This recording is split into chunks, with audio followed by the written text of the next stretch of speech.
Hello, everybody. Welcome to Who It Yourself Live. Meet the U.S. Doctor Who convention community. I'm Terrence Cisco, super excited to be here with these great convention runners and associates, all of great folks who help make Who a reality in our reality. So let's just get right into it. We'll start with some introductions. I usually, in like a traditional panel situation, would just point down the table, but that would be really confusing in this scenario because my table just has a bunch of cosplay stuff on it and they don't talk very much. It's just weird. It's paint and glue.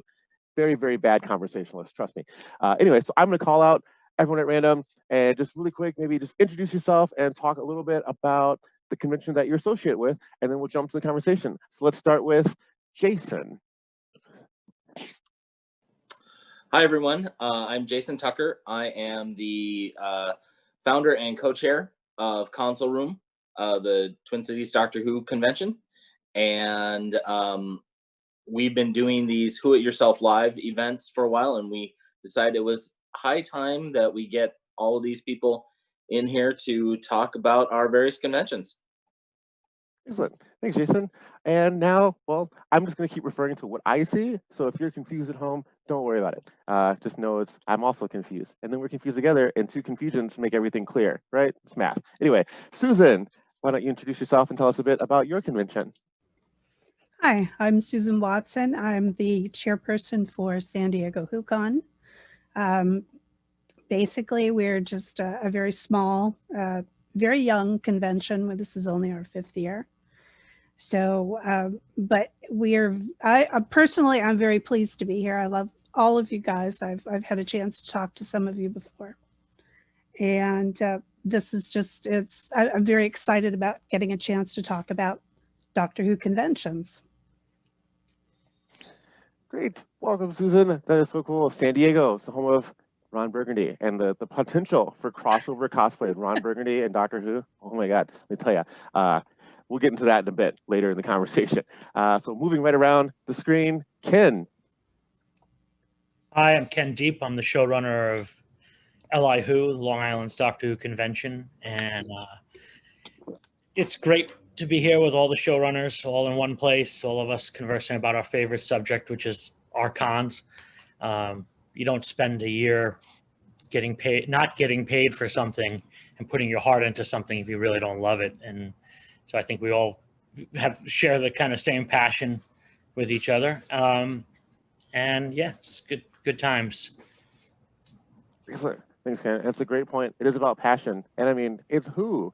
It's the best case. I mean, this could be like a Star Wars panel. Oof, God, could you imagine how horrible that would be? I mean, the difference between a Star Wars fan and like a bag of fertilizer, it's the bag. Anyway, moving around into the Mike Brady spot, because I've got the 9 spots. Anyway, showing my age here. Shaun, tell us about yourself and your convention. Hey there, I'm Shaun Lyon. I'm the program director and co-founder of Gallifrey 1 from Los Angeles, as you can see exemplified by my hat, the National League West Champions. We're the world's largest and longest running annual Doctor Who fan event.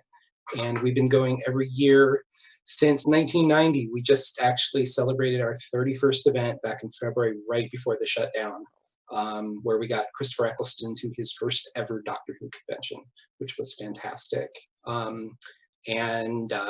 We, unfortunately, 2 weeks ago, just basically postponed our 2021 convention to 2022 due to the pandemic. Unfortunately, because LA can't hold any mass gatherings for 6 to 8 months, but we got everything worked out with our hotel. They've been wonderful. We got all of our hotel reservations moved. So we'll be in February 2022. It'll be our first gap year we've ever had since 1990. So yeah, that's us in a nutshell. Oh, thanks, Shaun. That's amazing. You got Chris Eccleston. That's cool for your 31st. I mean, that's fantastic. Absolutely fantastic. Believe me, it was a thrill. You can't imagine. It's so great. But we keep things going. We're going to definitely chat way more about that with Alan Siler. Tell us about yourself and your convention. Hey there, my name's Alan. I run WHOlanta, which, as the name implies, takes place in Atlanta, Georgia. We're sort of a medium. We're like teenagers. We've been around for 15 years. We normally hold our event in May. So a couple of months ago, we did a virtual convention, and that was a lot of fun. It was a new challenge. but it was really rewarding. Our audience loved it. So it was great, and I am excited to be here. I'm talking about, as you say, our favorite subjects, Doctor Who and Doctor Who conventions. So thanks for having me. Ooh, thanks for being here. That's so great. Oh, Atlanta, that's really close to Georgia. I know a lot about geography because I was educated in the States. Atlanta, great town. It is super close to Georgia. Very close. Ooh, I moved around the circle. Oh, I know that. How's it going? Amber, how are you? Tell us about yourself and your convention. Hey, I'm Amber Raden. I'm co-chair of Console Room, which is based in Minnesota. We're also a fairly young convention. We've done 7 years, going into 8. Also really excited to be here. I'm excited to meet some of you for the first time. Looking forward to a good conversation. Thanks, Amber. That's awesome. Amber's super cool. If you haven't met her, you should totally change that. And we can do that right now. Yeah. Moving right on. Ooh, in the Alice spot. So in the Brady Bunch tic-tac-toe grid, there's like the boy Brady's, the girl Brady's, and there's Carol, Mike, and Alice. In the Alice spot, which is like the seat of honor. It's kind of like being the middle square on that old Hollywood Squares game. I'm going to keep showing my age just little by little. Anyway, Who Cruiser Dan, how is it going? Introduce yourself. Tell us about your con.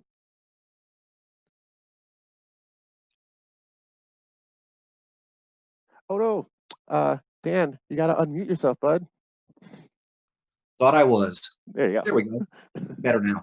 Yeah, I'm Dan Harris, the founder and event runner of the Sci-Fi Sea Cruise. And as the name implies, we are a cruise for sci-fi fans, specifically Doctor Who. Interesting history on that. I used to be staff on a convention called Omnicon that ran in Florida all through the 80s, and Doctor Who was our big thing at the time. And my mom was a travel agent back then as a second career.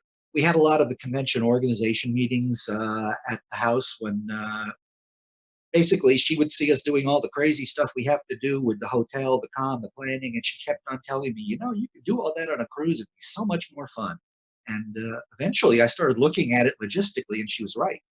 So we did something called the Doctor Who Silver Anniversary Cruise back in 1988. It was supposed to be a one-of-a-kind event. We had a lot of fun. And 5 years later, John Nathan Turner called us back and said, we're doing something for the 30th, which didn't get to be as impressive as they wanted it to be, of course. He said, would you like to do another cruise? So he twisted my arm and we did a second one. After that, it got a life of its own, and we've done about 22, 23 of them now since then. That is amazing. Talk about wibbly wobbly, right? Wibbly says the sea, and I don't know.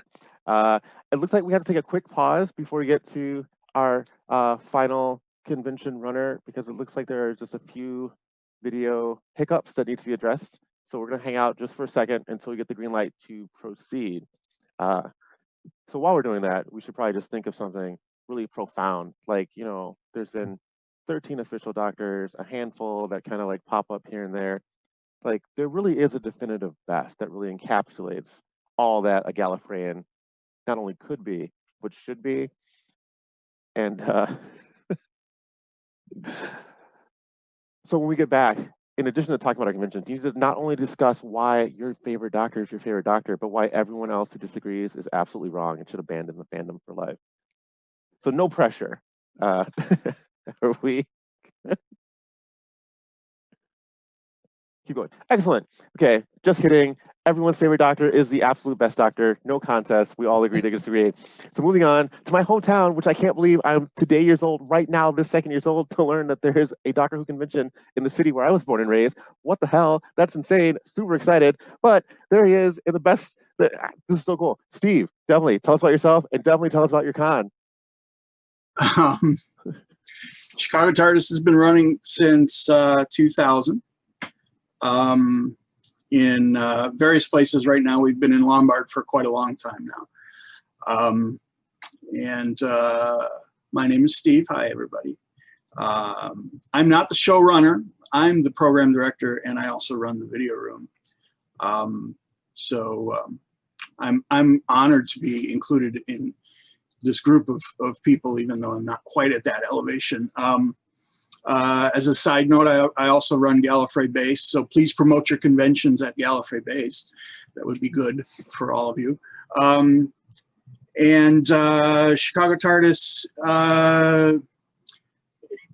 just a side bit of history, there was a convention in the 80s called Visions that ended, I'm sorry, in the 90s called Visions that ended just before the turn of the century.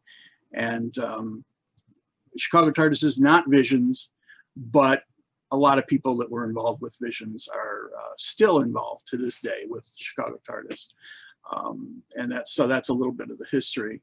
Again, I'm very happy to be included among you, and look forward to the conversation. Thank you. So great. So again, don't want to waste any time. I can get really, really chatty. I'm a huge Whovian fangirl. And this isn't about me though. This is about the amazing thing that you do, which is provide fangirls like me an opportunity to freak out and dress up and interact with other Whovians and people who don't like Who, but we don't like those folks. I mean, we like those folks, but who am I kidding? Everyone likes Who. They're just people who haven't seen it yet, and then people who have been watching it since they were old enough to watch anything. So right off the bat, what drew you to, and this is a question for everyone, but what drew you to either create your con or get involved with your conventions? Like, what was it? Was there a moment, an incident? Was there just something that kind of inspired you, like, oh, you know what, there's something missing here? What was it that drew you to create or contribute or get involved with your individual cons? Let's start with, well, Steve, you were just talking. Let's keep it going. Okay. I became a Doctor Who fan in 1975. Just happened to stumble upon it while changing channels. You know, you'd turn that dial on the front of the gigantic television that was, the screen was probably only 13 inches, but you don't really remember it that small. I've been a sort of a diehard Doctor Who fan ever since then. Been going to conventions since the early 80s. Was involved in the Visions convention, and so naturally stepped in. We heard that Gene Smith was going to launch a new convention in 2000, and we went to his store, Alien Entertainment, to offer assistance. And so I was involved right at the get-go. I mean, I love conventions. I don't think that I don't think I've heard too many people in my life ever say that I've gone to a couple conventions and it just wasn't for me. Because once you go to a few, you fall in love with it, and you want to keep going. So that's part of it, and I want to stay involved as much as possible too. That's the sauce. So we're right along, and I promise as this conversation moves forward, it'll feel a little less stilted, where I'm calling everybody like the teacher in like an old school classroom. Although I guess classrooms are like this now. So anyway, I lost that analogy a little while ago. But Susan, tell us how you got involved. Like, what drew you to the San Diego WhoCon, which is a lot of fun to say, by the way. San Diego WhoCon. Surprisingly, I was with a completely different organization. I was doing some steampunk, and a woman came to one of our meetings and said, "Hey, I'm thinking about doing a Doctor Who convention. Anybody interested?" And seemingly of its own volition, my hand went up and said, me.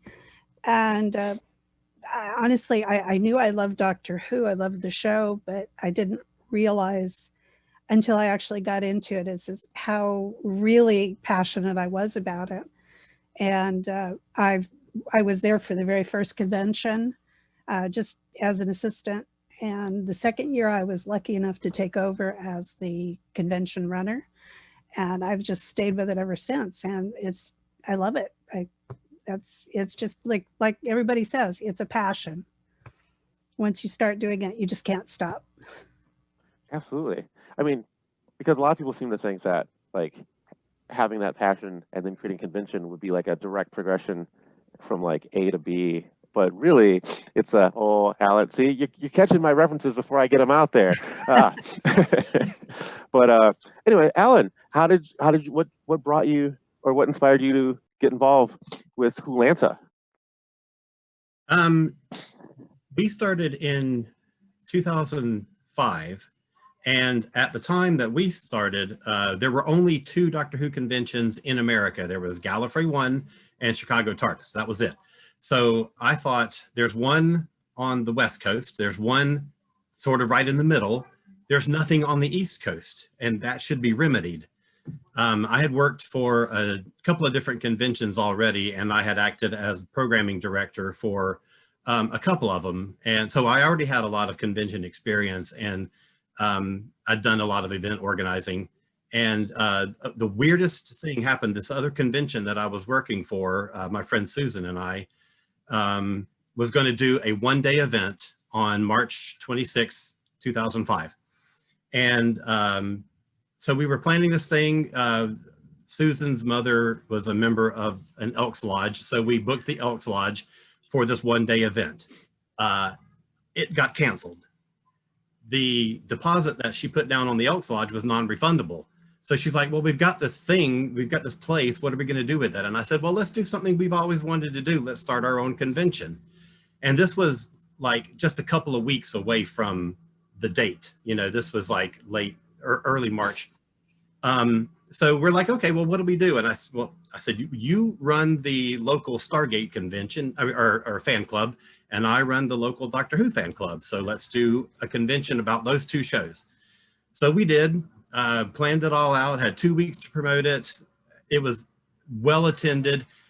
What we didn't expect was that March 26, 2005 was going to be the day that Rose debuted on the BBC. So our timing was just, you know, miraculous. And of course, there was that press leak of the episode. So we got a copy and were able to show Rose at our convention the night that it premiered on BBC, which was unbelievable. That's amazing. Like, oh my God, Billy Piper and Chris Eccleston and the Autons and the London. I think Alan just admitted to a felony on this. And I'm hoping there's some statute of limitations. I don't know. 15 years if you're lucky. Oh, we're in that safe zone. Also, does it count if it's British? Right? Like, we had some conversation with them back in like 1700 and something. Like, they can't make the rules for us anymore. That's what I'm told. I don't know. It just gets noisy and my cat gets really scared once a year because of something that argument over like hot beverages or something. Anyway, Ken, what drew you to get involved with your con? Well, I've been a Doctor Who fan since the early 1980s, and I've been active in the New York area in Doctor Who fandom since the mid 1980s. And around the run up to the 50th anniversary, which was going to be huge, I had been going to Gallifrey in Chicago to their shows and always been amazed by it. I knew both cities would put on a heck of a con for the 50th, and we heard rumblings about the XL Center and everything was going on. I was hoping something would pop up in New York. New York is a huge city, the biggest one in the United States. Figured at some point someone's going to do something in New York, and the calendars, the days were going by on the calendar and nothing was popping up. And I turned to my friends, said, if we don't do it, no one will. And we just decided that we were going to put our own convention together for the 50th. And we thought it would be a one-off thing, and it was very successful. And after it was over, we said, well, why are we not doing this again next year? And from there, it's just like a train going down a hill. It just can't seem to stop it. And once you've done it once, there's a it's like a narcotic. You can't get enough of it, and you can't help but want to do it again the following year. And even though you're exhausted after you've just done it, and you say, I'm never doing that again. And then a week goes by and you say, right, so what are we doing next year? And that I might get some nods around here, saying that's I don't know anything of what you're talking about, Ken. Not at all. That's probably a shared experience. And I wanted to say something that you were alluding to as we started this, was also that I lost my train of thought. Oh well, there it goes. To get more Arachnagino in my system, and then. Oh, hey, that's a different fandom. You gotta be careful with that. But that's great that you started 50th anniversary. Love for all fandoms, right? Absolutely. I mean, every fandom is equally awesome. Just some fandoms are more awesome than others, right? Think George Orwell or Ben Franklin. Somebody said that. But that's great. I mean, you started the 50th anniversary. I mean, that was the right moment. The timing was, for us, was perfect. And we were coming out of a situation where on Long Island, a long-running general sci-fi con had just gone on hiatus. So there was a whole group of people that liked putting on conventions that was suddenly had a year off, and it all just kind of fell into place. And I was pretty lucky with that, actually. That's awesome. It's like I was going to say the thing I remembered I was to say was we all talk about things like cities that we're in or buildings that we're in and stuff like that, but I think the heart of a convention is us, the people we put in it, our fandom, right?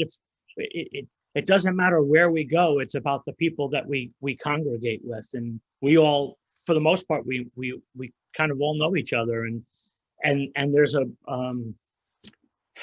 just a feeling when you go to a Doctor Who convention. It's why, as Stephen said, once you go to one, there's no turning back, right?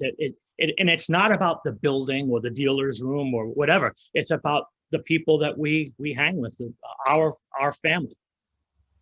Absolutely. Just all of our two hearts beating as one. It's like a fixed moment, right? Like you can't undo it once it's been done, and it just compels you to go through. Kind of like the heart of the TARDIS just keeps taking you where you need to be. And in our case, in the case of Whovians everywhere, where we need to be every year, sometimes multiple times a year, is at a Who convention. Love it. It's so groovy. All right, moving right along. Jason and Amber, do you want to take this one together? Because you're both on Council Room. No, you know what? Don't take it together, because you have such distinctive stories. Right? Like they're so compelling, gripping. It's like a Hallmark movie come to life. So Amber, what drew you to Council Room? How did you get involved? What is it about that particular convention? The greatest convention in Minnesota, hands down, by the way. I say that completely unbiased. Thanks. Ken, I wanted to say I just started watching Star Trek this year, so I understand the Rectigino thing finally. I probably wouldn't have understood that like 2 months ago. So I think my story in Doctor Who is a little bit like that Ron Burgundy meme, where like that escalated quickly. Because in 2013 is the first time I started watching Doctor Who, so really not that long ago. 2014 was the first Console Room, which my husband and I went to celebrate our 1-year wedding anniversary. So it's always going to hold kind of a special place in my heart because of that. So really quickly from there, I helped with the publications team and marketing starting in 2015, and then a couple of years after that was co-chair. So went from not really understanding anything about Doctor Who at all prior to 2013 to helping run the local convention really shortly after that. So I think it's a testament to the community that Doctor Who helps build, and the community that the conventions help build. Something really, really special, I think. That is fantastic. I had no idea you were such a brand new Whovian. That's amazing. Yeah. Because you seem so knowledgeable. You're so like kind of like your Trek fandom, but that's a different fandom. That doesn't exist. There is nothing but Who. Like, yeah. Anyway. Jason, how did you get involved with Council Room? Also, kind of new to Who, just last few years, and yeah, totally. You know, I barely knew about it. No, I had kind of the same experience as Steve did when it came to finding Doctor Who. I was living in New Mexico in the early 80s in junior highs, and was probably watching 321 Contact on the local PBS station. And there was a preview for some show I had never heard of that showed a blue box spinning in space. I'm reasonably sure it was the omnibus version of Robots of Death. And, you know, there was a little pop in my head, and the rest is kind of history. I kind of fell out of Doctor Who fandom in the 90s after moving to Minnesota, graduating from high school. Actually, I wrote an essay that is included in Queers Dig Time Lords about that experience, about how when I came out of the closet, I kind of went back into the nerd closet, because at that time the gay community was not, it was high school is basically what the gay community was. So, you know, I tried to hide being a nerd, but the problem with closets, nerd closets especially, is that they're packed to the seams with comic books and costumes and all that kind of stuff. So, you know, I was not able to stay in that nerd closet for very long. Started going to a local convention, MiniCon, and then met some other fans. And then in 98 or 99, I went to a convention called Convergence here in the Twin Cities and met Shaun Lyon, kind of. He was he was doing a Doctor Who panel there, and I also met Keith Topping, who is an author of various BBC books, Doctor Who fiction books, and that kind of reignited my fandom in Doctor Who, and I started going to Gallifrey 1 and Chicago TARDIS. My first Gallifrey 1 was 2001. My first Chicago TARDIS was, I think, 2002 maybe. And then in the 2010s, I basically saw there were a bunch of people saying, you know, we have these other conventions here in the Twin Cities. Why don't we have a Doctor Who convention? And I was kind of like, yeah, why don't we have a Doctor Who convention? And so various people who had run local Doctor Who conventions in the past, I tapped them as resources and just kind of said, I'm going to do this. And so we started doing it. And as Amber said, in 2014, and then I brought Amber on board. And I also, you know, just want to give a quick shout out to my committee who have, you know, come up with all kinds of, one of the things that I want to say that we pride ourselves on with Console Room is that we do a lot of interactive things with our people. You know, we've had an escape room, and the Who It Yourself Live, where we have been trying outside of the convention to engage with fans to kind of show off all the kind of do kind of Doctor Who show and tell and everything. And so I feel that our committee has been really super about coming up with all kinds of creative ideas for these things as well. And just kind of kept, you know, part of it is like, I want to keep things going, keep that energy alive between the conventions, because, you know, it inspires the fans and it inspires us to keep going. Thanks. Oh, there's a lot there. Who It Yourself Live, kind of like what we're doing right now. Yeah. This is look at that. It's all connected. Everything is, anyway. I want to get, this is fantastic. Like, I have a slew of questions ready to go, but because there's so many of us and everyone on this, like, not really a dais, but everyone on this virtual dais is so fascinating and so awesome to talk to. We could just do this. We're just going to do this. We're just, we do have some other questions, but first, Shaun, you got to tell us, what drew you to your con? How'd you get involved? Because I mean, dude. Yeah. in the olden days, way back when. Back in '87, the Doctor Who Traveling Exhibition, which was going around the country, came here, and we had Sylvester McCoy and Janet Fielding that day. I'll never forget. Sylvester signed one arm, and Janet signed the other arm. It was great. But we started talking about doing a convention after that, and it took about 2 years before we kind of picked up speed. And then we finally, in early '89, decided we're going to go all in on it. And so we spent about 18 months creating our first convention, Gallifrey 1, the original, where we had John Pertwee, which was wonderful. And it was a great convention, but we only had about 660 people. And so we lost a bunch of money. And at that point, it was kind of a, do we continue or don't we? And we decided, well, first of all, we need to, my hat keeps disappearing in the background. We needed to pay off that loan. So our organization took out a loan of $15,000 to pay it off, and it was a long-term loan from an organization here in Los Angeles that does sponsors conventions, and they were great to us. And it was because of the fact that we had to pay off this loan, and it took us basically the next 11 years. It was because of having to pay off the loan that we actually continued. If we had broken even on our first one, we probably would have done 2 or 3, and that would have been it. But because of that bad luck that we had, it kind of prolonged us to the point where by the time we got to number 12, when we ended up paying off the loan, we were just having so much fun. You know, we'd had a couple of really good things happen in our lifetime.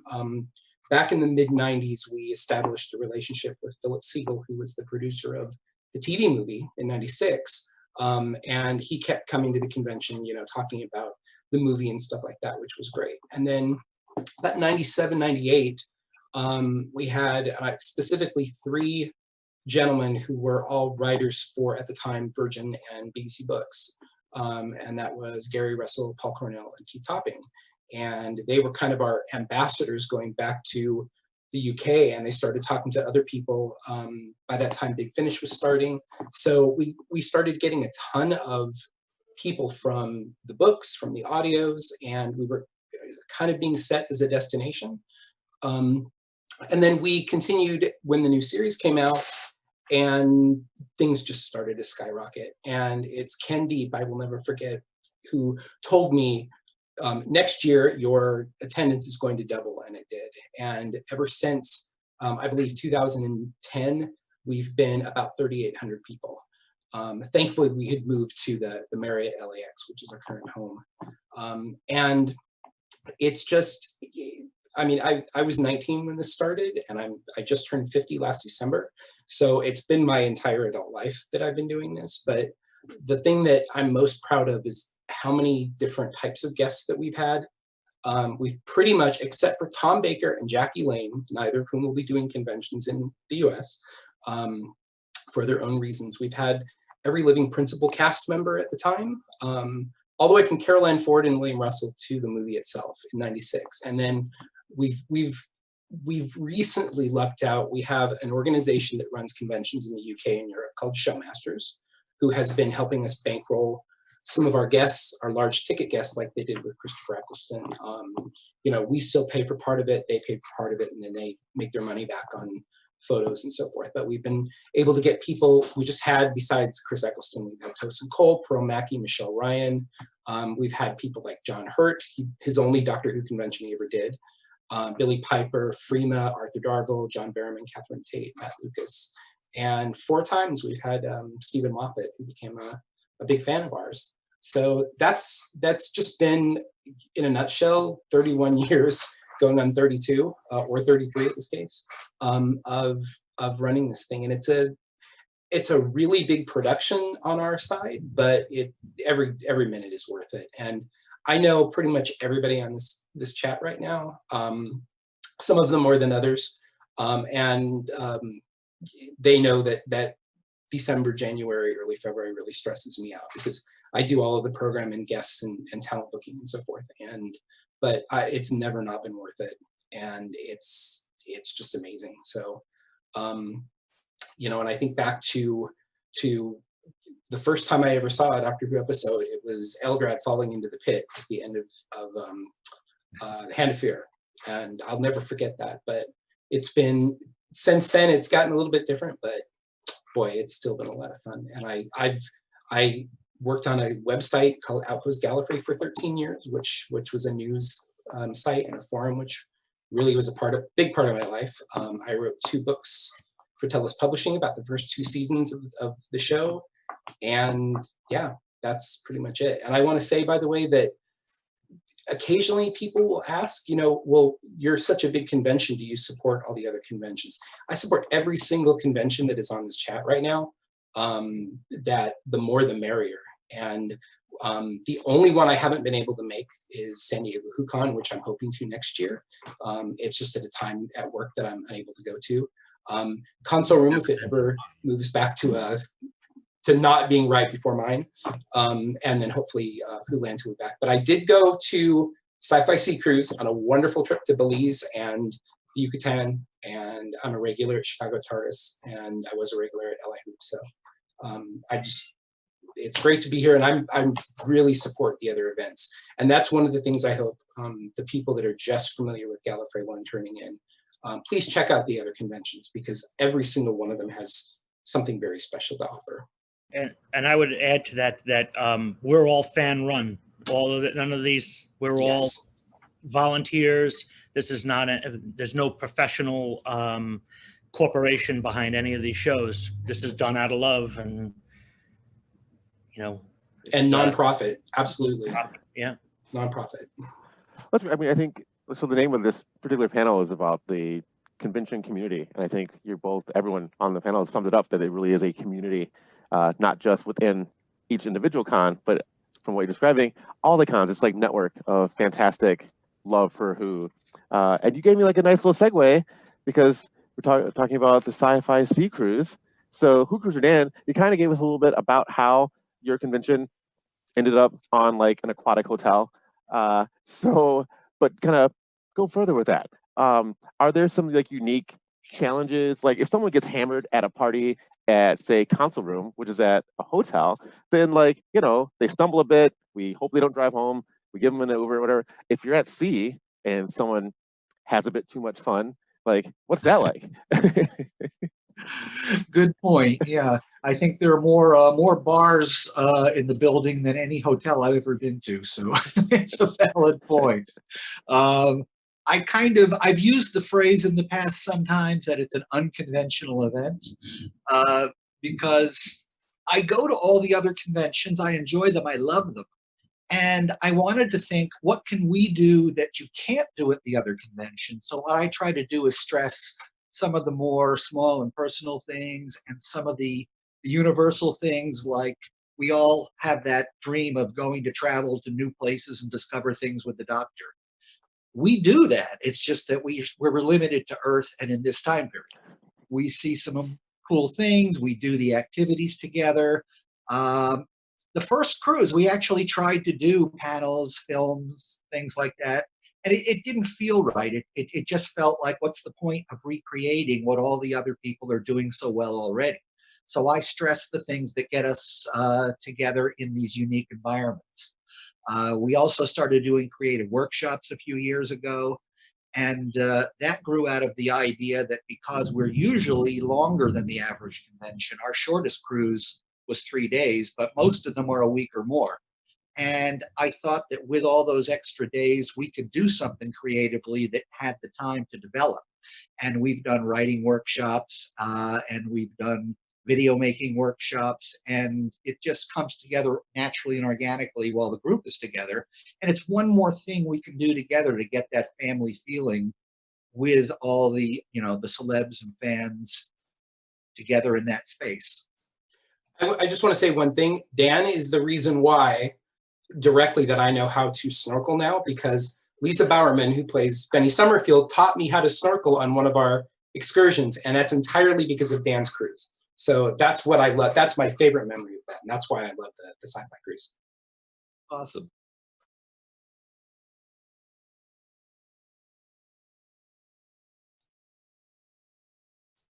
That's amazing. I was muted for a second. We're getting a lot of love in some of the chats because this is being streamed live. For example, whoa, here we go. Kelly Yates says, "It is great to see all these showrunners!" Exclamation point. Really makes me miss the convention scene. Aw, really way to kind of like roller coaster the emotions there, Kelly. No, that's fantastic. It really is great to see everybody. And then Mike Music says, "Doctor Who cons ruin every other con for you." That's fantastic. And like I kind of mentioned that I had a bunch of questions all ready to go, but we've got a great one, which I think would be a lot of fun. No pressure, kind of relax, but it's from Galaxy of Improv. And they ask, if money were no object and there were no limitations, what would your ultimate Doctor Who con look like and or include? I just want to jump in really quick and say a special hello to Kelly Yates. For those who haven't met him, Kelly is one of the artists on the Doctor Who comic books. He's worked for a couple of different of the comic book companies, and he currently does designs product lines like the little vinyl kawaii figures, the Doctor Who's. That's his design. He is one of the sweetest people you will ever meet. He's an amazing artist and a really sweet guy, and I love him. And Kelly, I'm so glad you're watching, and it's good to hear from you. That's awesome. Hi, Kelly. How's it going? But that didn't answer the question, Alan. So now you got to answer the question, because Kelly's cool, but like Mike Music, also a cool person, I'm sure. Anyway, but seriously, Galaxy of Improv, they're like, hey man, we're pretty cool. We didn't design anything, or maybe they have. I don't know. They're on the internet. That could be Russell T Davies undercover as Galaxy of Improv, because no one would think, hey, Russell T Davies is going to come on. It's probably not him. Anyway, if money were no object and you had no limitations, what would your ultimate Doctor Who con look like, Alan? Oh my gosh, it would be huge, first of all. It would have every actor from Doctor Who every year who could come. You know, obviously a lot of them are busy people and they can't make it every year, but it would be a standing invitation to every one of them. We would have the biggest PR budget ever, so there would be no corner of the earth that would not hear about our convention and who would want to come. We would be in the best venue. We would have the best AV technology. So basically, if there was no budget limitations, we would have the best of everything. Nice. Anybody else have an idea of what they'd do if there were no limitations, no budget? Ken, what's Sure. your ultimate Who convention? Two things. One is the unlimited budget doesn't always equate to a great convention, although I would be willing to try. And the second, I think I would hold it on the International Space Station, because nothing a sci-fi fan would want to do more than go up into space. So It'll be more of a small. no, I didn't have one at an airport. Sure. Not really space. Nice. Shaun. I'll be a little contrary. I would do exactly what I've been doing. The only thing I would do differently is that I would make it free for the attendees for their admission and for their autographs and photos. I am lucky in that I've pretty much done almost everything that I've set out to do.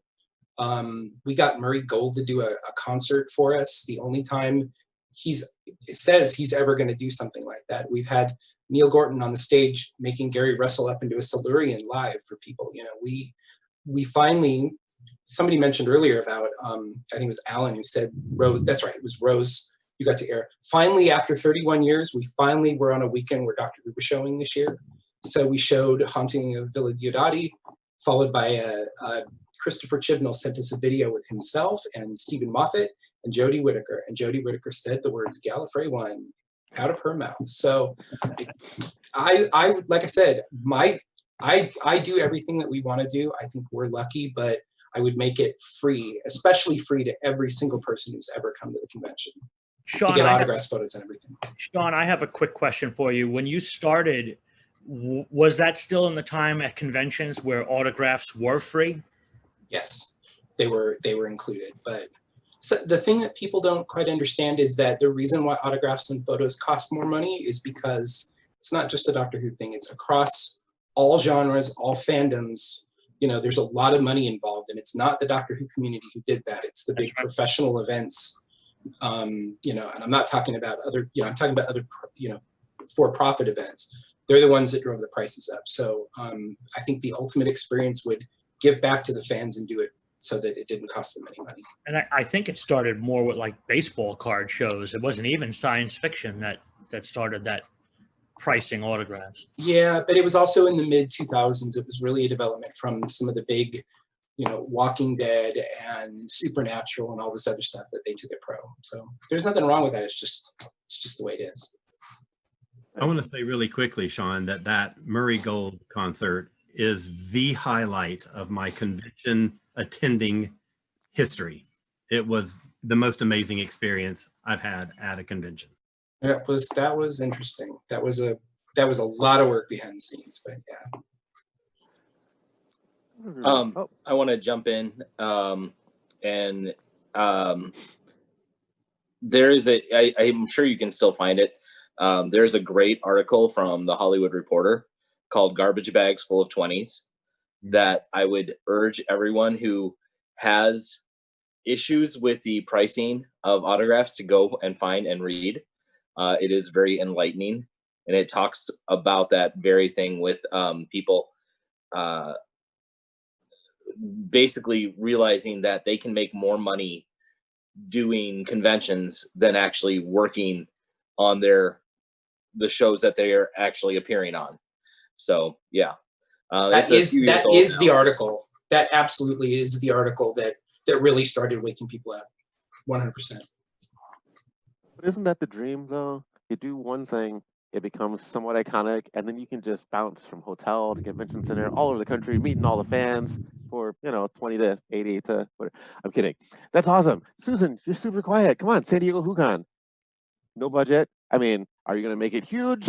Like Alan, where the entire world knows what's going on? Is it going to be in the space station where everyone has to take a very long, slightly uncomfortable flight, but once you get there, you're in space? Or is it like Shaun, who did you're like the Hermione answer, where it's like you get the genie, and then the one kid's like, I want like $1 million so I can help people, and then the other kid's like, I want $2 million, and then there's the third kid, Hermione, and she's like, boy, maybe we just wish that everyone gets everything they want. And it's like the perfect in-between answer. But San Diego WHOcon, come on, your Honestly, ultimate convention. We are still so young. We're still kind of figuring out what we are, but we're having a lot of fun doing it. To be honest, if I had an unlimited budget at this point in time, I'd probably do exactly what we're doing, but everything would be free. We would just say, yeah, everybody just come and have this big party and join in and just have a good time. Personally, if I had an unlimited budget, though, I would definitely see about getting Matt Smith to come, because he's my favorite. So. Oh yeah, he's that skinny fella who was in Terminator Genisys. Yeah, he has some connection to Who, I hear, some mild connection. Aaron, the beautiful thing about the smaller events, and specifically I'm talking about Console Room and San Diego, is they can do the wonderful private smaller events like tea parties I've seen that ST WhoCon does, the escape room that Jason and Amber did at Console Room, things that larger conventions really can't do. But that's the beauty of the smaller ones, and there's really something to be said for that. And we're also doing a thing this year, which we were supposed to do this year. We've postponed to 2021, but it's a live D&D Doctor Who mashup game with audience participation. And I'm really, really excited about that. I know it's something that we could only do because we are so small. That sounds incredible. What? A live Doctor Who themed role-playing game? Yes. But then you can't have die. You have to have like rectangular prisms, of course, little blue, right? Actually, we have a giant die. I mean, giant die. Because they're all tar die. No, there it is. Yeah. Steve, Chicago TARDIS. I mean, it's already, from what I hear, because I, again, just now years old when I realized that it existed. What?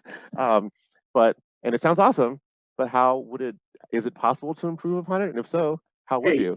You say the words unlimited budget. I'm going to build a venue specifically for the event. I'm going to invent some kind of way of making it possible for all of the seats to, at some point during every panel, be front row. So they'd have to move or maybe, rotate or something. Maybe the venue is built in the round. I would make sure that we have every guest that we can possibly get. Everybody associated with Doctor Who from time immemorial. And, all of the other suggestions, I would take those on board as well. Things would be free. I would make sure that all of the young attendees, the kids, would get a chance to meet and talk to face-to-face every single guest that they want to. Because,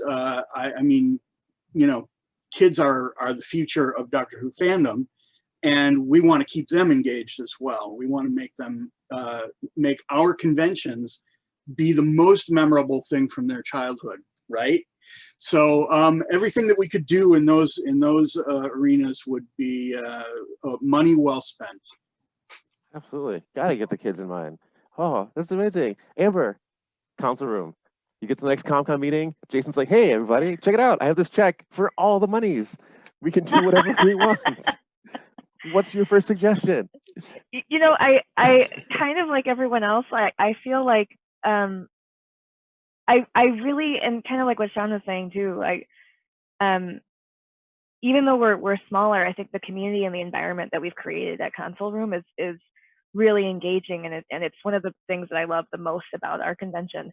So while I would also probably like to build my own venue, like my thing is like immersive storytelling kind of events. That's the kind of thing that I really like to pursue. So if there was some way that we could have, you know, the inside of a TARDIS built and the entire convention is like taking place on the TARDIS, and you know, you have everything, you know, if we've been doing escape rooms, if we have like a really cool fancy escape room kind of built in there and have this whole like storytelling experience that you would go through like the entire weekend, I think that would be really cool.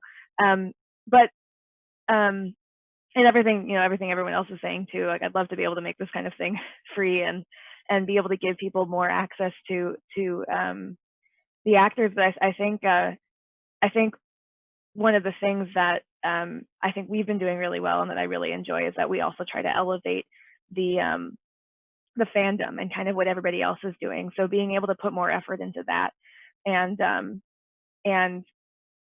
more space for that kind of thing, and really give more of the fans their voice. Like when we started Who It Yourself, which is what this is part of, the way I kind of see it is that these conventions are kind of the ultimate Who It Yourself thing. It's created by fans, it's run by fans, it's because we're really passionate about this show. And so we've been trying to build that kind of stuff into our convention. So being able to elevate more of that and continue to give people that space. I mean, unlimited budget whatever we could do with unlimited budget to be able to elevate that, I feel like that is sort of like the ultimate convention in my mind.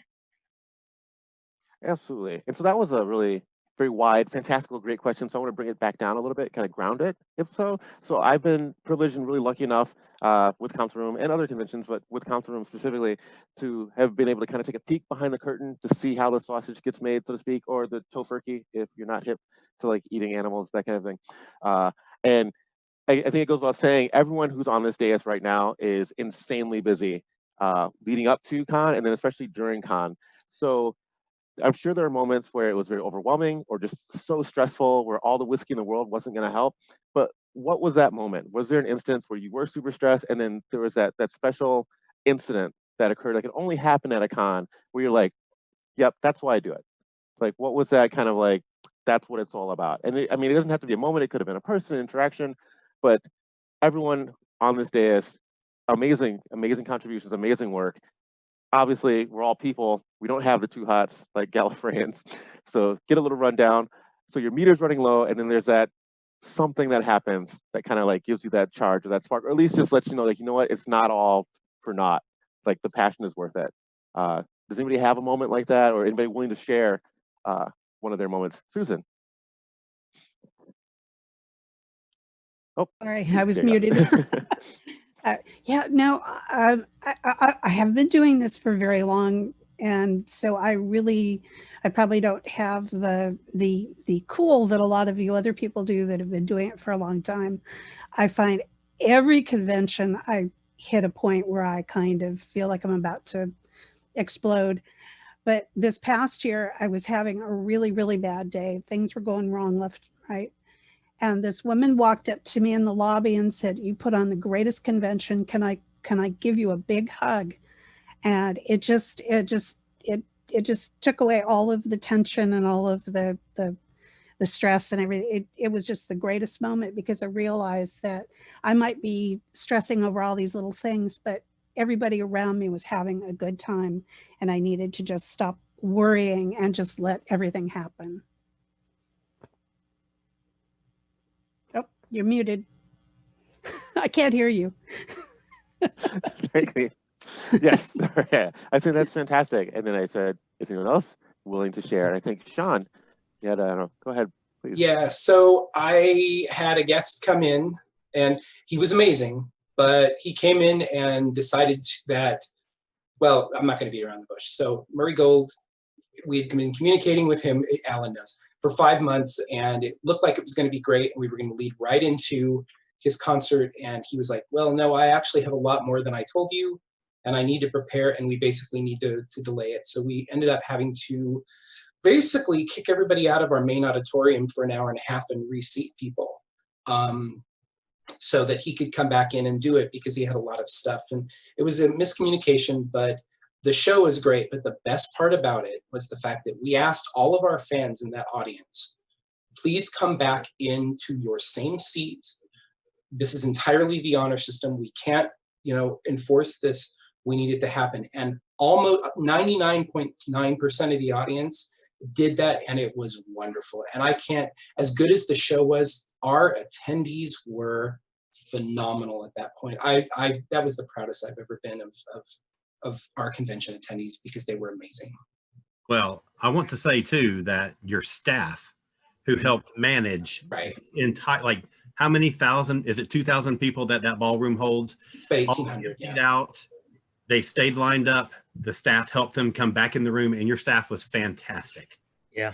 Doctor Who fans. That's why I think Doctor Who fans are some of the best people in the world. For big things like that, for little moments like what Susan said, I mean, that's the kind of thing that we're so blessed to have the people that we have in our fandom. And usually you get to the point where your exhaustion or frustration, whatever, reaches a certain peak, and then someone will come up to you and say, thank you. Someone you don't even know who they are. Perhaps you don't know their name. A complete stranger, just the only bond that you have with them is they're a Doctor Who fan. And someone will say something like, thank you for this weekend or whatever. And that's what changes your mind from I'm never doing this again to I'm doing this again. Because it's sincere, it's heartfelt, and that means more than almost anything else. And, we're, like you say, we're a community. So Lord knows I was close at that moment, but boy, our fans were just the best. I can't tell you. Yeah. We have all kinds of ways to measure the success of an event, but even if your convention loses money, that feedback from the fans, as long as they're having a good time, I'd say that you can call your event a success at that point. Excellent. Dan or Steve, are there moments that you really share? Again, this is a safe digital space. We're all, it's only a few million people that could potentially see this. It only lives on the internet forever. So please, hold up. Is there ever a time, just to repeat the question to make sure that you didn't miss anything, is there ever a time during your con when you're super busy, super stressed out, and you're just kind of like, oh my God, like, I can't believe XYZ has been going down, like, oh, and then there's that little instant. It could be a person coming up, as everyone or many have mentioned, and saying thank you that you don't even know. It could be just seeing like an incredible miracle, like Shaun described, where you can get basically a grad school worth of people to like move and be cool with each other with no incident. Is there something that happened kind of like at one of your most stressed out or most like hectic moments that kind of brought it back to you, like, yep, this is right. This is what I'm supposed to be doing, when I'm supposed to be doing it, where I'm supposed to be doing it at. Dan, go ahead. Well, I try to be as stress-free as I can, but anyone running things behind the scenes is always going to have those few moments when you're just about to pull out your hair. And so far, I've got a little left, but I can think back to one that happened just on the last trip, that we had to organize everyone to pose for the group photo one night. Everyone was in their formal dress, everybody was ready to pose, and somehow the photographer did not get the message. The boss had passed it on to one of the underlings, and I had to go hunt down the head photographer and get that all sorted out, and it worked out okay in the end. But little things like that all, as you say, the sausage making, the behind the scenes, there's always somebody running around making it look so smooth from the outside.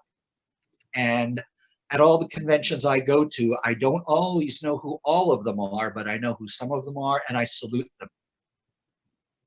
And that's the key. No matter what is going on behind the scenes, as long as the audience isn't aware of it and everything looks like it's running smoothly from the audience side, you're golden. Yeah, the one thing that I think, the stories that I think is worth telling, I'll try to make it as short as I can. And this just happened last year.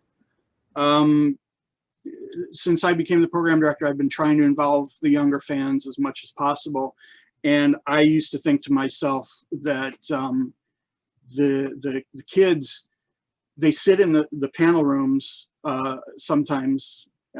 They're not big on attending panels like the fan run panels, but I'd like to get more of them interested in that. So I set up a panel where the panelists were the kids, because we want to hear their thoughts as well. And I had a great panel of kids last year, and that panel happened on Saturday, and I believe later in the day on Saturday, we were getting ready for our big panel in the main room where we have kids up on stage with our biggest guests, and we let them interview that guest right there up on stage.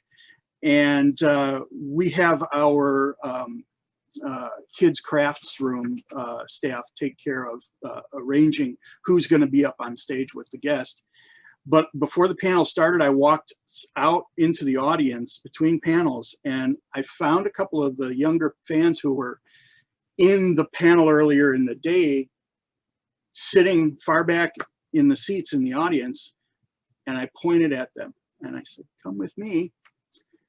And I said, "I'm going to put you on stage for this next panel so that you can interview Sylvester McCoy."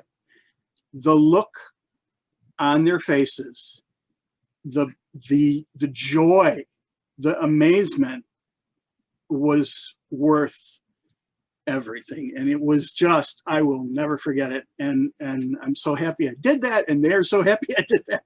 And they had a wonderful time. One of those young fans you can see in my background over just behind Sylvester McCoy. I know that they all had a fantastic time, and I'm very happy about that. Oh, wow. Steve, I think that was a brilliant move, having the kids interview celebrities on panels. Brilliant, brilliant. The first time you did it, I was like, wow, what a great idea. Hey, Aaron, I just want to mention one thing real quick. Steve talking about his current role reminded me, and I think Steve and I will agree that this is a good thing. There's someone who has been a vital part of the Doctor Who fan community, and especially the convention running community that we unfortunately lost last year. Our dear friend Jennifer Adams Kelly, who was involved in Visions and Chicago TARDIS as the program director.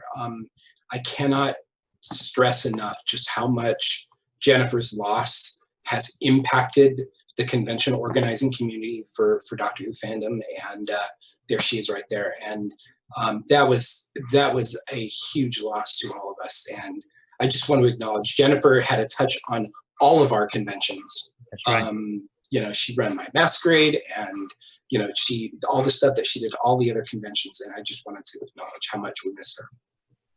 Yeah, and just her patience and confidence, and brings, in my case, taking a chance and letting me do certain things in her con. We learn by doing. We're doing all this. Also, Stephen is one of the writers, including Jennifer, of a great book. For those of us, we're talking about American Doctor Who conventions, American Doctor Who fandom. Red, White, and Who is a book that they've put together.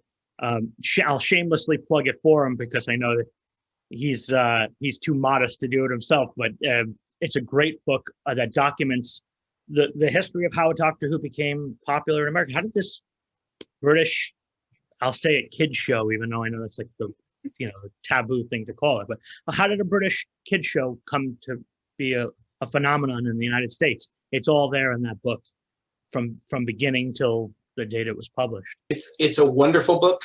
They did such an amazing job on it. And Arnold Blumberg is the publisher. It's atbpublishing.com.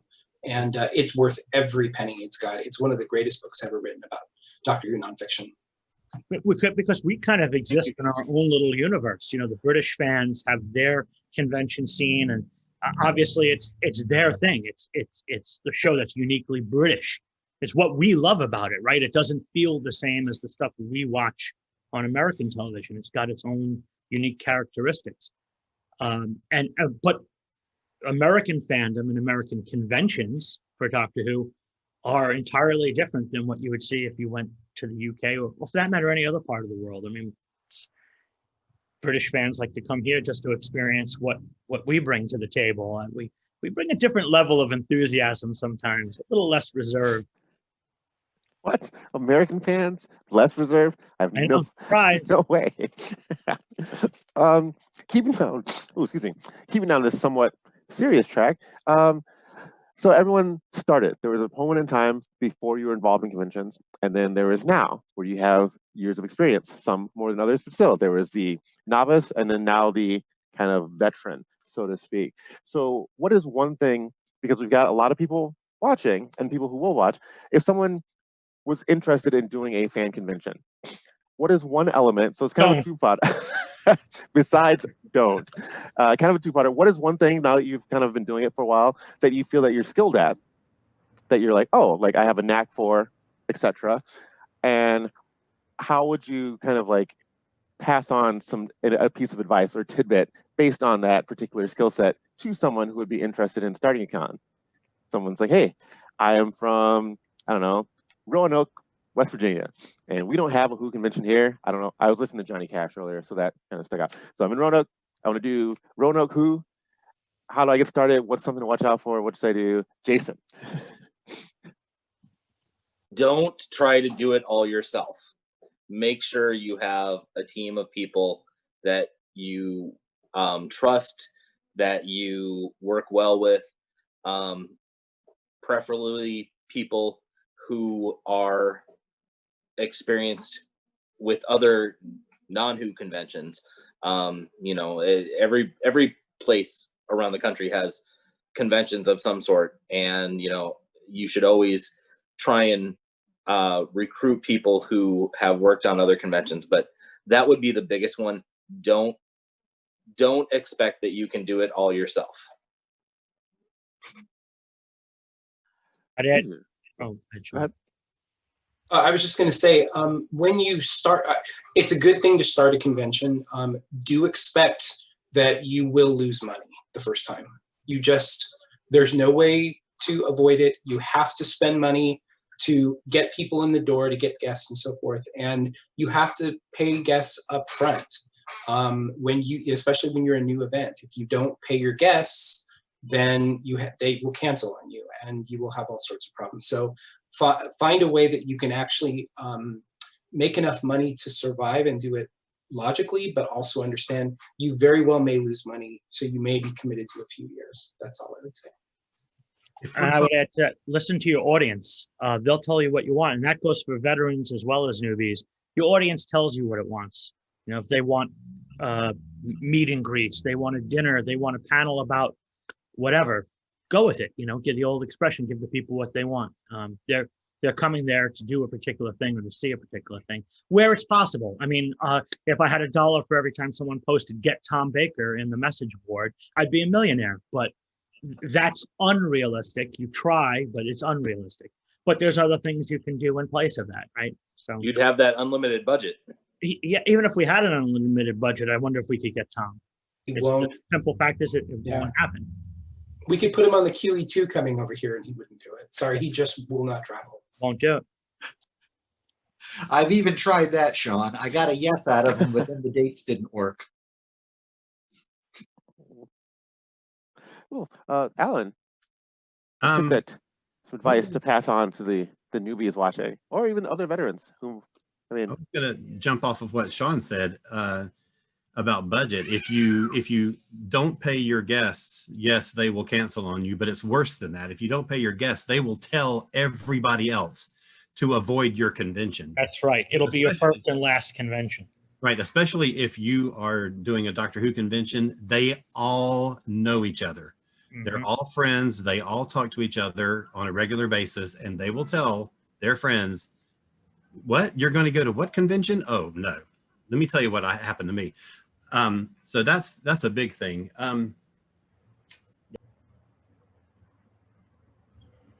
Oh, yes, Amber.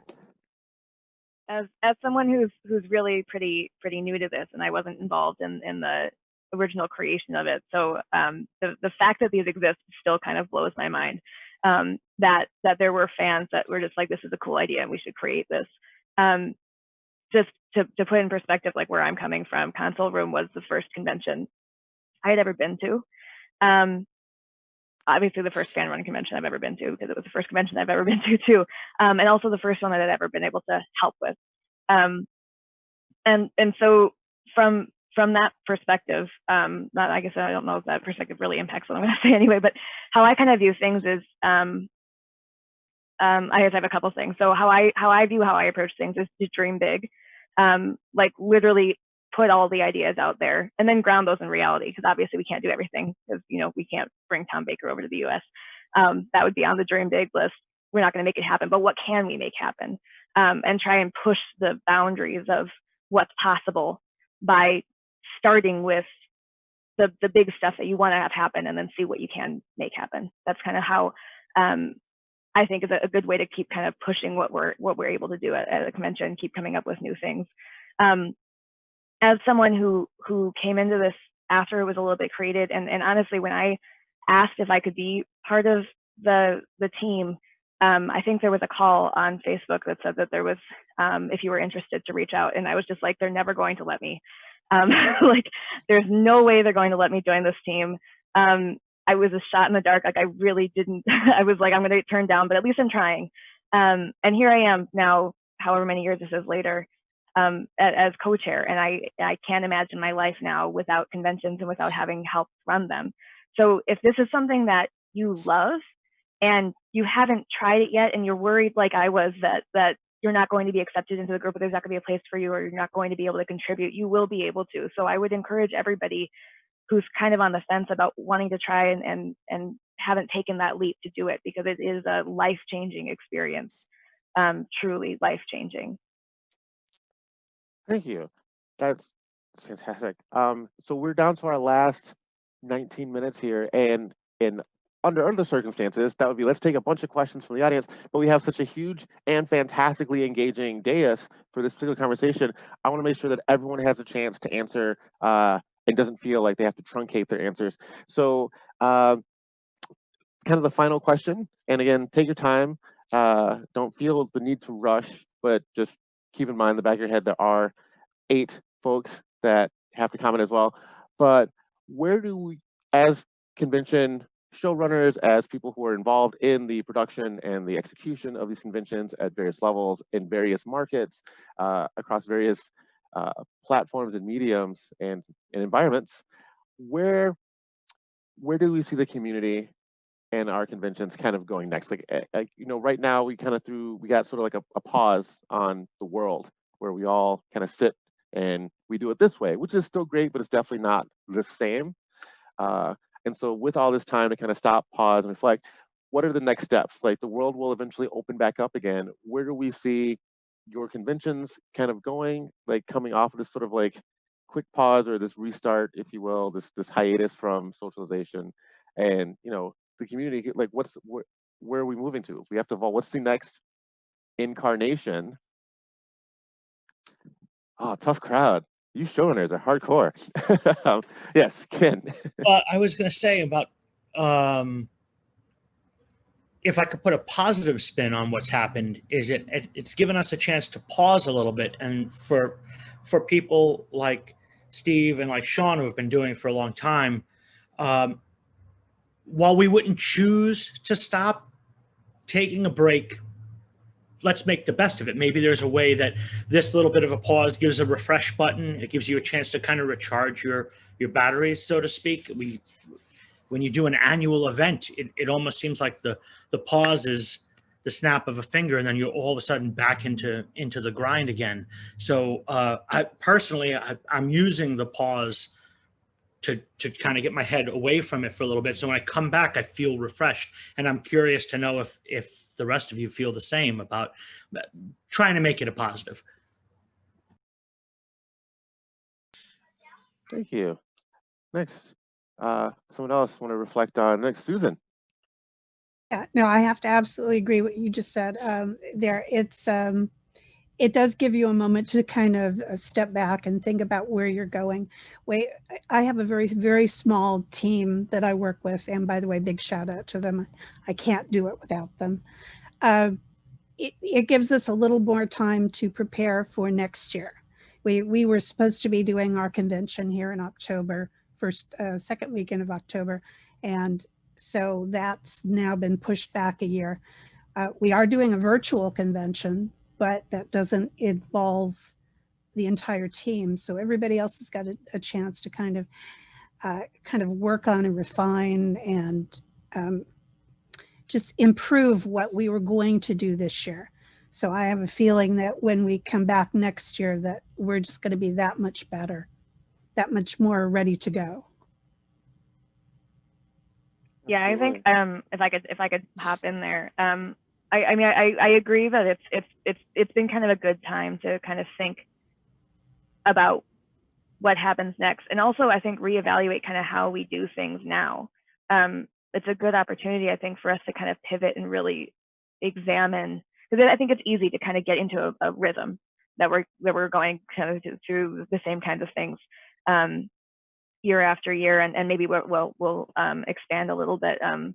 And I think as a positive, if we look at this positively as a way to kind of slow down but also innovate, throwing out my corporate speak, and while I'm speaking, but like I've been incredibly impressed with our team in how we pivoted so quickly into how could we think about engaging this amazing community differently when we can't gather in person, because it is different. I mean, it's not the same.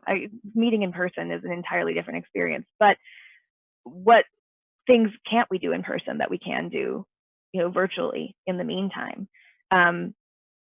We haven't had a conversation like this as all the convention runners, virtually or in person, and now we're having that. So if we think of the things that we can do now, I think that's a kind of a breath of fresh air in how we approach really everything that we're doing. Thank you, Steve. There you go. I think conventions will return in the future, and just the fact that a lot of us are going virtual, not all of us, and some people need a break, but I think regardless, it proves how much we want to keep doing what we're doing. And in my mind, well, Chicago TARDIS is going virtual and we're still in our planning stages. I think it's kind of energized some creativity, because, for years you kind of get stuck doing the same things because the situation, the venue, and all the limitations never change. Suddenly we have a different venue, we have different technologies that we can take advantage of. And I think it's really motivating some creativity. It remains to be seen whether some things will work or not, but it's worth taking a stab at them and giving things a try, because we have such a great community and everybody's engaged. And, at the start of this call, it was pointed out how one convention supports the other, and we all support each other. And I think the community itself, for the most part, really supports and holds everybody up. And when conventions in convention spaces return, the people will return too. Yeah, and to echo Steve's point too, I'm on staff at Gallifrey in Chicago, where I get to go and not be in charge of everything and have much less responsibility, and it's very fun to go and play a very limited role for that weekend. And that's we're all in here supporting each other. We all have dialogues with each other. If there's issues that come up, we have a very open and honest discussions about the business side of things, and we have to have that. Otherwise, it's the only way we're going to survive, going up against multi-million-dollar companies that can throw money at making conventions. We all work day jobs and things, and this is kind of our hobby. It's a hobby we take very seriously, but it's still not our full-time profession. And Steve, I'm more than happy to come on Thanksgiving weekend and play digitally, virtually at Chicago TARDIS. Even though I'm taking a break and not doing that myself, I'm also supportive of the people who are, because I think it's brilliant, and I'm looking forward to what you're going to put together that weekend. That, and let's face it, we can't go anywhere on Thanksgiving, so I'll have a lot of free time, you know. Can't even have big family gatherings on Thanksgiving. So Exactly. Thank God. Oh, but Jason, Alan, Shaun, Dan, thoughts on next steps, where we're going? I mean, the world's closed, but that's temporary, and it's going to open up again. And we've got a community that's looking to. I mean, you're the vanguards. You are the council of time lords and ladies. If that's your time folks, like that. Time G. Anyway, I yes. think I think the fans are the fans are already hungry. I don't think any of them really want to put themselves into too much risk. So I think all of the conventions going virtual is definitely a good thing. And not having in-person events is a good thing. But the fans are definitely hungry, and once it is safe to do so, they are going to want to come back. So I think, you know, personally, I think and I hope that we'll, at least at the beginning, see an increase in registrations, and that we can prepare for that.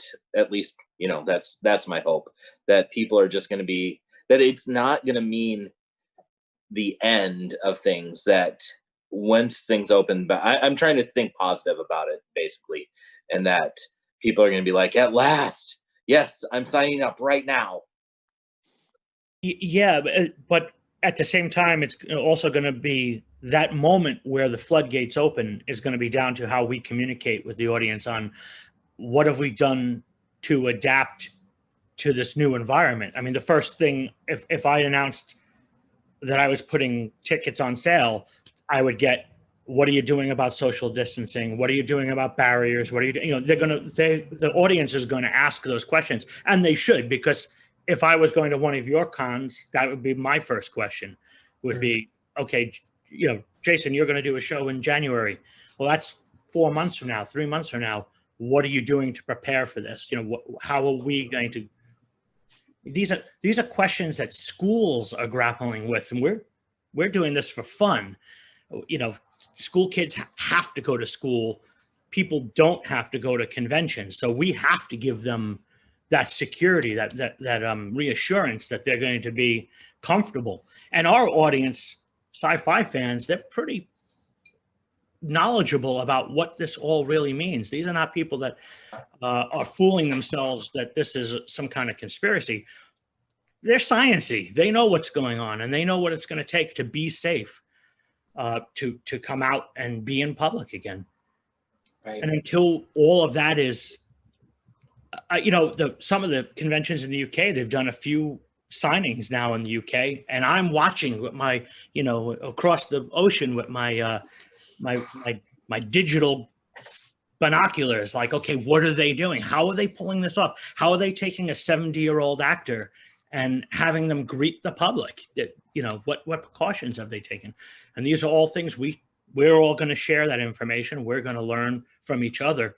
So one of us is going to be the first Doctor Who convention in America to resume. We don't know who it's going to be, because it's going to depend on a number of factors.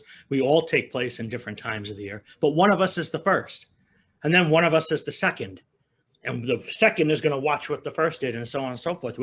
There's going to be a learning process to this, and luckily we have that, as we just mentioned, the open line of communications, because none of us want to get any of our heroes sick. None of us want to get any of our fellow Doctor Who friends and family sick, you know, in our community.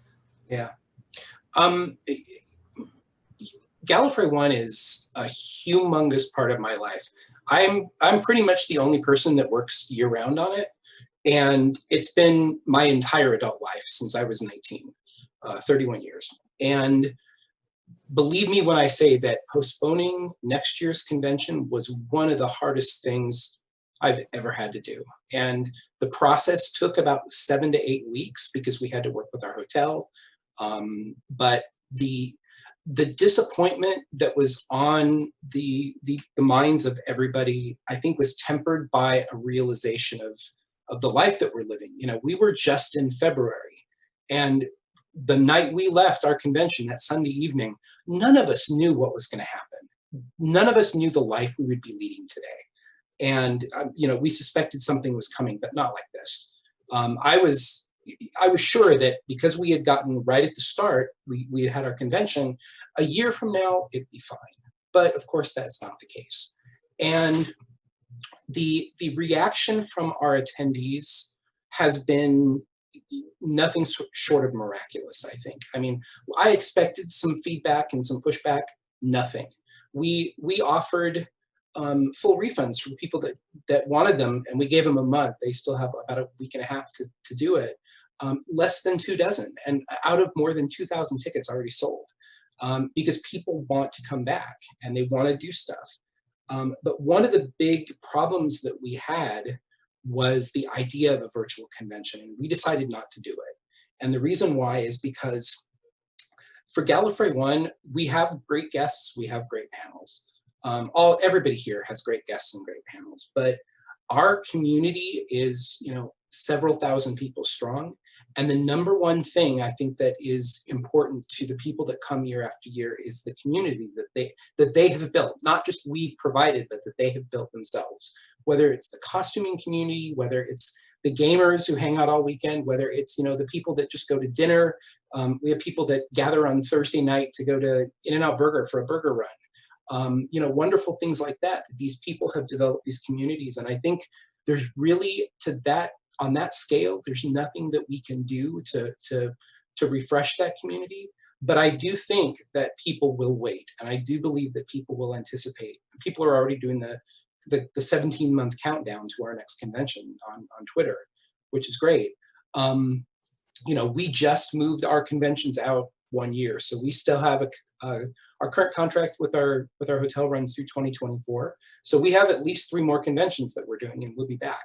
But, you know, I think the thing that really gets me is that, you know, Doctor Who fandom's been through this before. We went through this back in the 90s when the show disappeared off the screen, and, you know, it waned and it got really, really small, but other people, you know, created product and everything. And then it came back with the new show. And I think the fact that Doctor Who is cyclical and this fandom is cyclical, it reinvents itself, I think, for every generation. And I honestly feel that people will be talking about Doctor Who 25, 30, 50 years down the road. And so I think the conventions will definitely be back, and I think will be stronger than ever.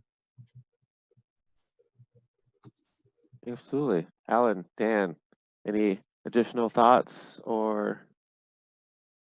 Yeah, definitely. I have to agree with everything Shaun said there, and I have to agree with Ken. As far as the community going forward, we have to have effective vaccination. We have to have effective distribution of that through the community. And once that happens, the fans will be able to come back safely, and we have to be there for them when they do. I've got a whole nother level of it that some of the others don't have, in that my venue is on a cruise ship. And there's, of course, the perception of what that is like. And what I like to remember and tell people is that of all the event venues that you have, cruise ships are pretty much the only ones that were set up to deal with this in the first place, and have always had plans in place, contingencies to deal with isolating and taking care of an outbreak, which they've had for things like norovirus in the past. And the responsible cruise operators are ready to come back as soon as the government lets them. There's a certain amount of miscommunication now that the CDC has not approved any of the lines to sail yet, so they keep moving it back, moving it back, moving it back. In Europe, there are actually a couple of them that have been proactive and have worked with their own governments and have started things up again. And I'm watching them very closely to see how they go. And not all of us have our new dates yet. I can say that yesterday we signed contracts. So I have a bright future. I'm looking forward. And in 2022, at the end of April, the day after Easter, April 18th, I'm hoping that we'll have business as usual by then. We'll be there for the fans, and I think they'll be there for us. I definitely agree with that. And I will say with the date thing, yeah, we're sort of in limbo on our dates for 2022 as well, because the Super Bowl is in LA in 2022. And so that basically throws, and it's 2 miles from where our hotel is. So that throws all the hotels into question. So we're kind of bouncing around between 2 dates, but we'll know in a couple months. But yeah, everything Dan said. I actually got pretty lucky in that this was right before I would have signed my contract. So luckily I'm not, burdened by the fact that I've got a hotel waiting for me to, pick dates and, obligations like that. But I know some of you do. Obviously, the annual ones have signed long-term things. I did see in the comments section, I would say one positive for the wait is the cosplayers have more time to work on their costumes, is what they're saying. Yes. So when we're going to have a hell of a cosplay show when we resume, because people have had 2 years to work on their costumes. Yeah, we'll have fully functioning TARDI by that point. Right, that'd be great. Like people won't have to park their cars. They'll just be a very loud, warm sound. Like, oh, hey everybody. Alan, did you want to go? I mean, we're kind of towards the end here. No pressure. Just remember, the thing people remember most about a panel is the last few minutes. No pressure. You can be very. I just want to say that whichever one of our conventions is the first one to fully go after lockdown is over, I'm willing to help. Whoever needs it, let me know, and I'll do whatever I can, because I think getting the first one up and running is going to be a challenge, and it's going to be an exciting challenge. So let's do it. But I also think, I just want to say real quickly, talking about the shutdown, I think that the thing that has really been a positive is that we've all had to learn new things, especially those of us who have done some virtual events. We've had to learn a lot of new technologies, new approaches, as I think Amber was saying, learn some new innovations about how to do the things that we do. And I think that if we take that opportunity and figure out ways to incorporate that stuff into our next in-person conventions, I think that that's going to increase our offerings to our audience considerably. And I'm really excited about, the opportunities that's going to arise from that. Yeah, we haven't even discussed that we may be able to incorporate some of the things that we're doing online now with what we do in person. There's no reason why we couldn't blend both of them. We did a couple of years, well, actually 4 or 5 years ago, we did a thing where we had one of the Sarah Jane Smith and Big Finish writers Skyped in for an interview with an author who was a guest at our convention, who was a friend of his. And we hadn't ever done anything like that at the time. We've done it a couple of times since, and you're always at the mercy of the Wi-Fi level and all that kind of stuff of the hotel that you're in. But I'm really excited in investigating ways to kind of maybe even blend in-person panelists with virtual panelists. I think there's a lot of innovation that's at play here. That's amazing. That was the coolest thing anyone has ever said. Like in the history of people saying stuff, you had what? I have to disagree with you. In the comment section, the coolest thing ever said was the Super Bowl should work around Gallifrey 1, and I wish. I mean, they're just playing a game. I mean, come on. That's that big football party, right? Yeah. They reserve all the hotels around for like an entire month, so we have like second rights to our weekend. If not, we'll be in early March, but we should hopefully be back in February. So all that hubbub for a bunch of new commercials. It's like they'll be on YouTube the next day. Just calm down, because they play that game, so people will get excited about the commercials, right? That's at least that's my understanding. But everybody watching this should understand that whichever conventions you attend, supporting these conventions are paramount. And every single convention represented here today is a work of love by a lot of people. It's not just about, you know, paying for a ticket or a membership or whatever to come to the convention. There are so many human beings that work on these things. They don't get paid, they do it all volunteer, and they do it entirely for the love of the show and the love of the convention. And that, whether it's whichever convention you're talking about, and it's not even just in Doctor Who fandom, you should support conventions, and whoever comes back first and second and third, everybody should support these wonderful events, because we want them to go on, and we don't want any of them to disappear. That would be unfortunate. Oh, very well said. I mean, and like the 8 people that are in this virtual panel are, you guys are the most. Like this is like standing before like all 14 of my favorite doctors and trying to explain to them why I've only seen Doctor Who 1996 like 5 times, but I've seen Sylvester McCoy's run like a dozen times each, because it's a whole thing. But this is incredible, because again, this is convention royalty, and you're all like so nice. And you don't have to be, because you could be pricks. Can I say pricks? I guess I'm going to find out if I can say pricks. You could be pricks, but none of you are pricks. You're all so nice. It's amazing and fantastic. So now that I've fangirled way too much, I just want to thank all of you, Jason, Alan, Amber, Dan, Sean, Ken, Susan, Steve. Thank you so much for doing this. Audience, people still watching on Facebook and YouTubes and everything. Like and subscribe. That way you can share us out, and make sure to visit the home, the digital home, the websites of each and every one of these conventions that are mentioned. They will all be listed in the description. Definitely follow up, stay active. Again, thanks for watching. Thank you. Thank you very much. Thanks very much.